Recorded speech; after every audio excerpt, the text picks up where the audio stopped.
Hola, mi nombre es Catherine Presilla, estudiante de Ingeniería de Sistemas de la Universidad Bicentenaria de Aragua, Núcleo Puerto Ordaz. Este video es para explicarles el tema aprendizaje no supervisado en las redes neuronales artificiales para la materia de redes neuronales del profesor ingeniero Eduardo Díaz. La primera pregunta es aprendizaje no supervisado. El aprendizaje es esencial para la mayoría de las arquitecturas de redes neuronales, por lo que la elección de un algoritmo de aprendizaje es un punto. Las redes neuronales artificiales con aprendizaje no supervisado son aquellas que no necesitan un asesor externo para realizar su aprendizaje. La red no recibe información por parte del entorno que le indique si la salida generada en respuesta a una entrada es o no correcta. El aprendizaje no supervisado consiste en que la red descubra por sí misma características, regularidades, correlaciones o categorías en los datos de entrada y se obtengan de forma codificada en la salida. En algunos casos, la salida representa el grado de similitud entre la información que se le está presentando en la entrada y que se le ha mostrado en el pasado. En otro caso, podría realizar un cautering o establecimiento de categorías, indicando con la salida de la red a qué categoría pertenece la información presentada como entrada, siendo la propia red quien debe encontrar las categorías apropiadas a partir de correlaciones en las entradas presentes. Autoorganización. Autoorganización es el proceso en el cual, por medio de interacciones locales, se obtiene ordenamiento global. El aprendizaje no supervisado puede ser aplicado solo si hay redundancia presente en el input. La redundancia es la diferencia entre la máxima capacidad de información que puede ser enviada por el canal de entrada y el contenido de información actual del canal. Capacidades. Las redes neuronales artificiales con aprendizaje no supervisado pueden realizar lo siguiente. Análisis de similaridad. Una neurona puede decirnos exactamente cuán similar es un nuevo patrón de entrada con respecto a un patrón típico que ha sido visto antes. Análisis de componente principal. Extendido a lo anterior, a varias neuronas se puede desarrollar un conjunto de ejes coordenados, por medio del cual se aplica este análisis. Cuando se proyectan los patrones de entrada sobre estos ejes, la discrepancia entre el conjunto inicial y el proyectado serán tan pequeñas como sea posible. Agrupación.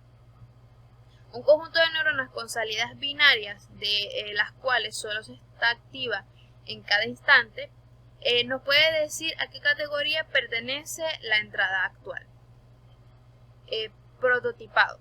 La salida de la red es un ejemplo prototípico de la correspondiente categoría. Codificación.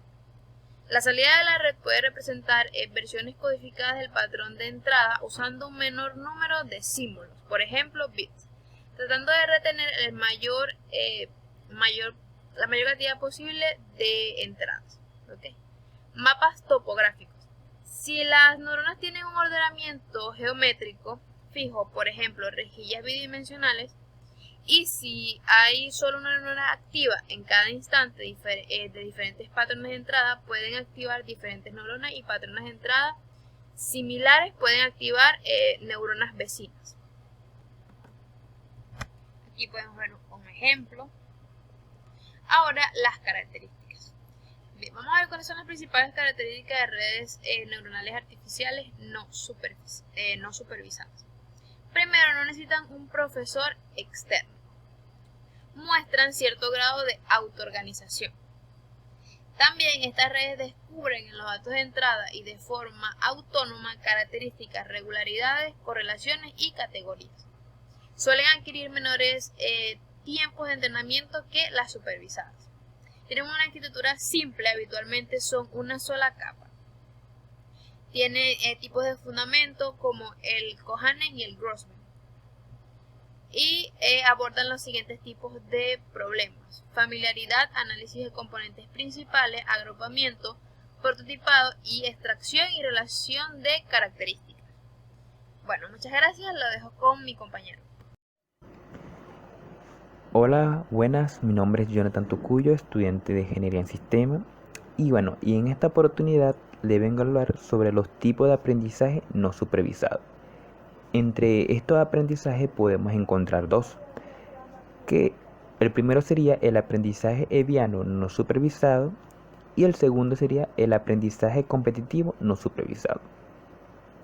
El aprendizaje Hebbiano consiste básicamente, básicamente en el ajuste de los pesos de las conexiones, de acuerdo con la correlación de los valores de activación de las dos neuronas que están conectadas. Por simplicidad consideramos una neurona. Así que vamos a asumir que se tiene un conjunto de valores de entrada I, obtenidos de una distribución de entrada P.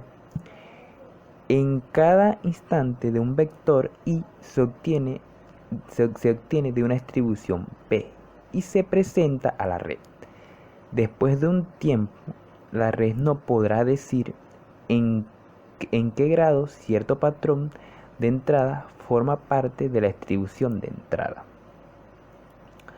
Pasando al segundo aprendizaje, que sería el aprendizaje competitivo no supervisado, la regla de este aprendizaje para las redes neuronales tiene como objetivo formar categorías.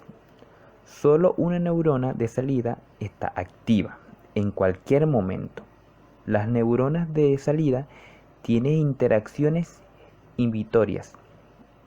El aprendizaje competitivo es una forma de aprendizaje no supervisado en redes neuronales artificiales, en las que los nodos compiten por el derecho a responder a un subconjunto de datos de entrada. Esta es una variante del aprendizaje Hebbiano. El aprendizaje competitivo funciona aumentando la especialización de cada nodo en la red. Es muy adecuado para encontrar grupos de datos, para encontrar grupos dentro de los datos, los modelos y algoritmos basados en el principio del aprendizaje competitivo, incluyendo la cuantización vectorial y los mapas de autoorganización, que esto también puede ser conocido como los mapas Conen. Ahora vamos a hablar sobre sus aplicaciones.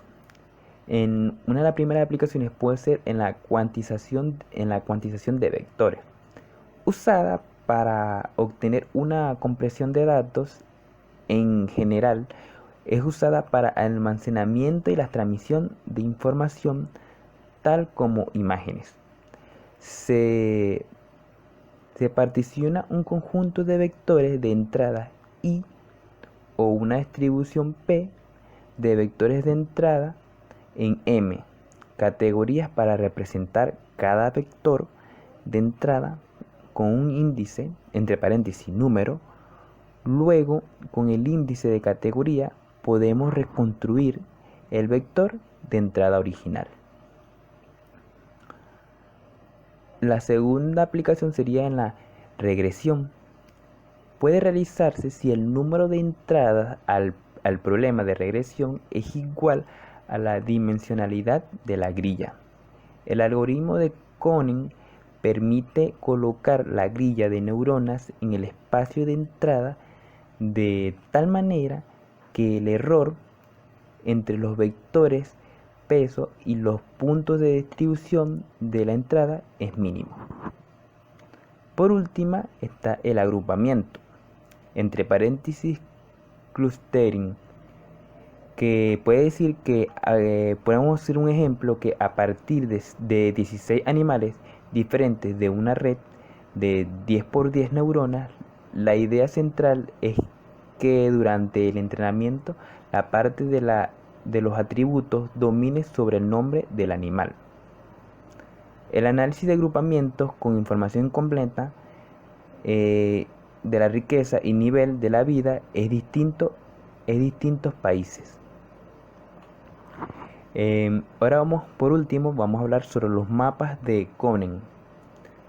Los mapas de Conen son un tipo de red neuronal no supervisada donde no hay un patrón de entrenamiento para los datos de entrada. A diferencia de las redes supervisadas que sí poseen ese patrón o maestro de entrenamiento para los datos de entrada, sí podemos ordenar los vectores peso en el espacio de entrada, de manera tal que neuronas activas vecinas se corresponden con vectores de entrada vecinos. Decimos que la red forma un mapa topográfico del espacio de entrada. Este tipo de red neuronal, mediante un aprendizaje no supervisado, puede ser de gran utilidad en el campo del análisis exploratorio de datos, debido a que son sistemas capaces de realizar análisis de clúster, representan densidades de probabilidad y proyectan un espacio de alta dimensión sobre otro de dimensión mucho menor. Esa sería toda mi exposición. Muchas gracias.